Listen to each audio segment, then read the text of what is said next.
Hey there, good morning, it's JP. I'm here in Toronto at roughly Bathurst and St. Clair in a very busy construction zone. Just wandering through the Loblaw's parking lot, and lo and behold, I stumble across this thing. And guys installing stuff, and electricians, and it says Park+Charge. That can only mean one thing. That is one massive power cabinet getting installed. And I'm pretty sure the only construction zone I see is hiding up there underneath the Loblaws in the parking. So let's go have a look at what we find down there. These guys are just working on it right now. First I thought this was going to be an energy storage cabinet, but I don't think so. I don't really think so. I think it looks like just a nice box to contain all the electrical stuff from what I can see. But I could be wrong. I could be wrong.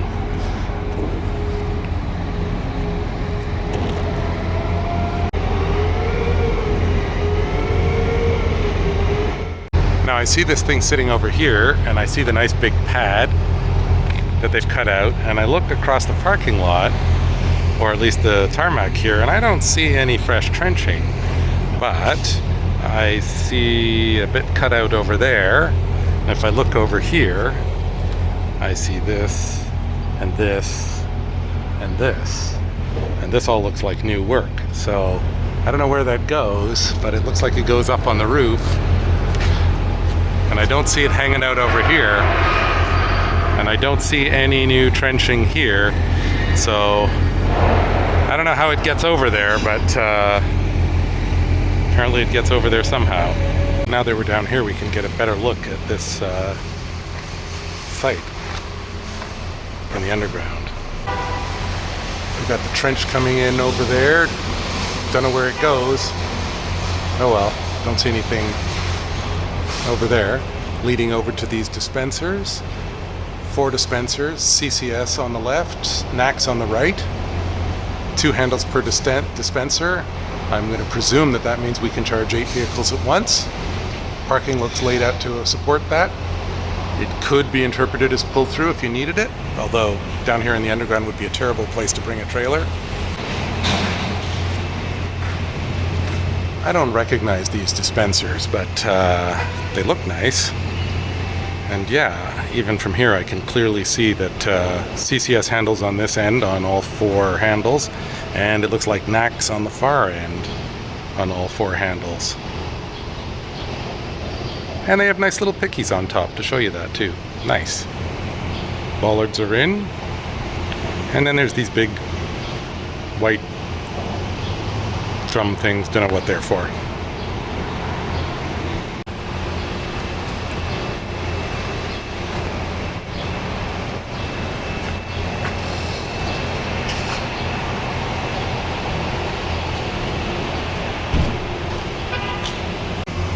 Well, this is a pleasant surprise.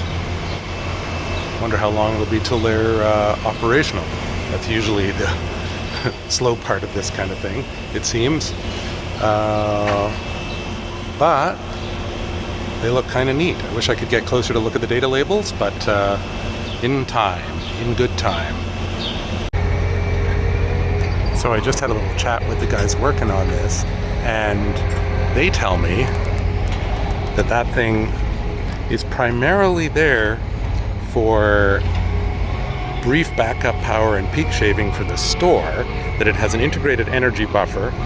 He told me a megawatt hour, but to be perfectly honest, I'm a little dubious about that number, considering that I can clearly see that most of the cabinet space is not full of batteries, but who knows? We'll have to check that out. And he says that the EV charging is actually secondary. So the primary use case is for peak shaving of power to the store, backup power to the refrigeration and cooling for the store, and that the EV charging is just a nice little add-on to go with it. Kind of makes a lot of sense, actually. In fact, integrated things like that are probably the way we should be doing it always. Sure makes a good use case for a store to say, hey, for someone like LCL, to say, hey, we're going to install some EV charging that's public facing and everybody likes that, but actually it also might save them money on their power bill, believe it or not. Obviously I don't have a spreadsheet handy with those numbers, but that's pretty cool. So that makes a lot more sense. I mean, it makes probably decent sense putting in chargers, but it makes a lot more sense if there's a business case for saving money on the power bill and for resilience. Remember, with the grocery store, if your cooling goes down and you have food spoilage, that is a huge, huge problem. So putting in a big diesel generator is not the most enviro-friendly and nice thing to do, but a battery buffer that also provides EV charging the rest of the time when it's not being used for backup power, dual use case, now that makes a ton of sense. I like it. I'm probably not going to get to talk to anyone about the economics of that, but I like it. Hey, so I was looking at that Park+Charge place, and I'm thinking, how would I not know about these people? I mean, I don't know everything that's going on, but I keep an eye on it.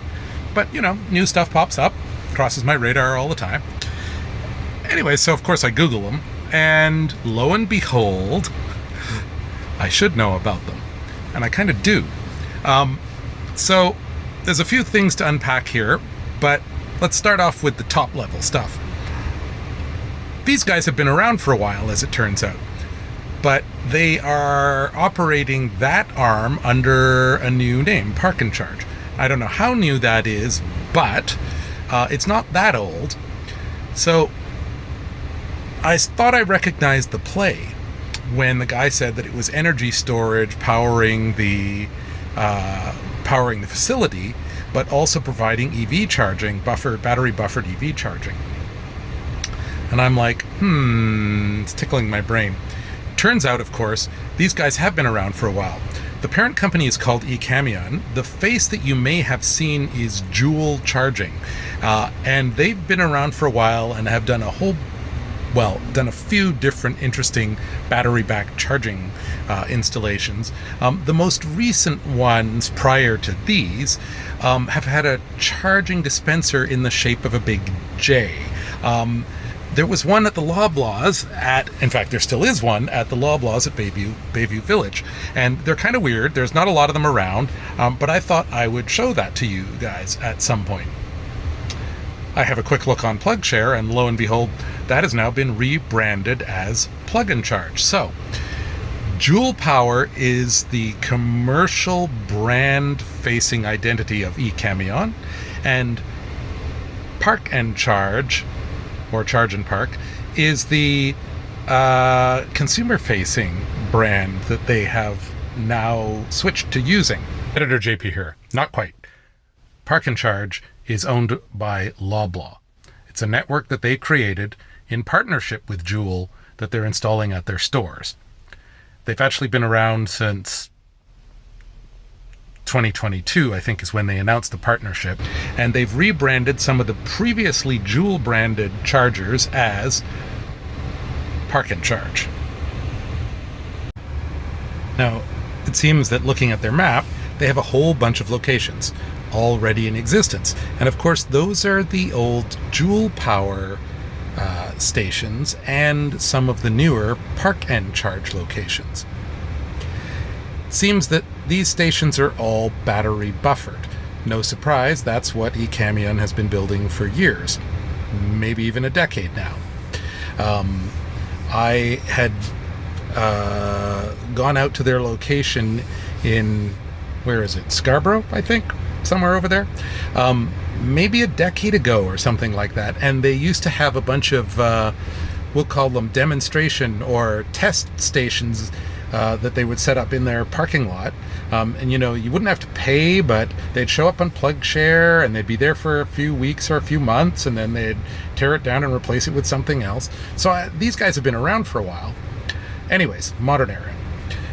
So there's a station out in Oshawa, I think, at a Loblaws, right beside the Electrify Canada station out there. And in fact, I I haven't used that station, but I've seen it, and I was like, oh, I should go have a little look at that, because that looks new and something I hadn't seen before. Well, that's these guys. That's Park+Charge or eCamion, or Joule Power, depending upon who you want to call it. Joule is probably more widely known, and they seem to have been on a little tear lately, because I noticed on the map that in eastern Ontario they are installing a whole bunch of stations. So I was going to try to find a way to get out there to do have a little look-see and do a video. I don't know what hardware is going in out there, but they seem to be putting some stations in. Now, I expected that they would be the old J-shaped chargers because it was Joule, but maybe they're putting in the newer stations. Now, about those stations, looking on the website, there's a few things about them that are both good and bad, and looking on PlugShare. Let's start with the tech specs a little bit. So it looks like each pedestal can deliver up to 180 kilowatts per pedestal, but there's 2 connectors, and those 2 connectors can share power. So one vehicle can get up to 150 kilowatts. 2 vehicles split can get up to 90 kilowatts each. That sounds like a current limitation on the cables, if I had to guess. Otherwise, why wouldn't one vehicle be able to get 180 kilowatts, right? Second thing is, they say they're not using an app. Joule never used an app. It was paid by credit card, basically. And that's good. However, it appears to be charged by the minute with, in some locations, a small connection fee, sometimes $1. But they say at some locations they're not charging the connection fee. So who knows? We'll find out. Maybe that's promotional. Maybe they'll realize that people really don't like that.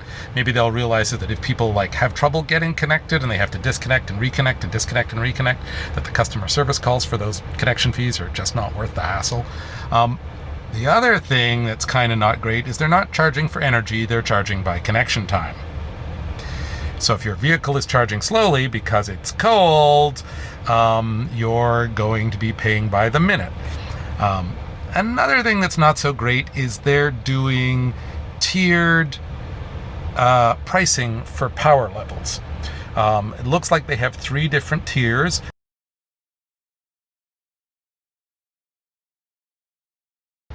These stations are battery backed.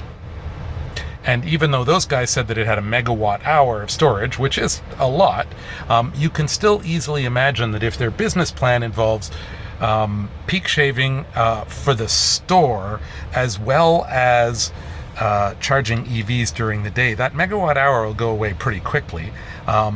If you're not planning on charging it at the expensive power times, but you fully intend on charging it at the lower prices overnight. PlugShare users have seen this at the station out in Oshawa, where the battery is depleted and it will charge your EV at 10 kilowatts. Which seems like you'd like that not to happen too often, but apparently it happened out there, so it can happen and will happen. So that's something you really need to be aware of if you're planning on using these stations, that there's a moderate chance, a moderate chance, that you're going to get there and they're not going to be able to charge your car, not because they're broken, but because the battery is depleted. And I think that uncertainty is a huge problem for battery back charging stations, especially if there's no way to know that remotely. Like if they had a little web link that said, hey, check in on the status of this charger and the power available, that you could then put in PlugShare so people could find it and see it live, that would be help, but it's still a pain in the neck. You still want to know that you're going to get there and be able to actually charge the car at 150 kilowatts. You know, these days, a 150 kilowatt charger is not actually all that powerful. They're fairly common. We're all aching for faster charging capability. So having a station that not only can only deliver 150 kilowatts on a good day, if someone else is on the post, you're down to 90 kilowatts. And remember, that's potential. Your battery voltage may mean that due to either current limits or your battery voltage, you might get less than that. And then be charging by the minute and layer on the uncertainty about whether or not the battery will be depleted and you won't be able to get a fast charge at all. And I don't know if that's really great for the consumers, you know? Now, obviously, if what that guy said and is true, that it is primarily aimed at providing peak shaving and battery backup power for the business, and that the charging from their perspective is kind of a nice add-on to drive revenue, or to get revenue from an asset that would otherwise just sit there doing not much, and is nice consumer facing to have chargers on site. Great and all from the business perspective, but from the EV driver's perspective, that doesn't sound great to me, you know? Yeah. Of course, having complained about it means that I should say something good, and that is, I'm super excited that they're putting fast chargers in there, and that presumably most of the time they'll have enough backup power or battery power available to actually deliver on their promise. And if there's a lot of usage, one would hope that if they get into the scenario of depleted battery buffering, with any frequency, that they'll increase the storage capacity of the batteries, right? Because if you can make money on that, why not? And at the prices they're charging versus the overnight commercial rate for electricity, it seems they shouldn't have any trouble doing that.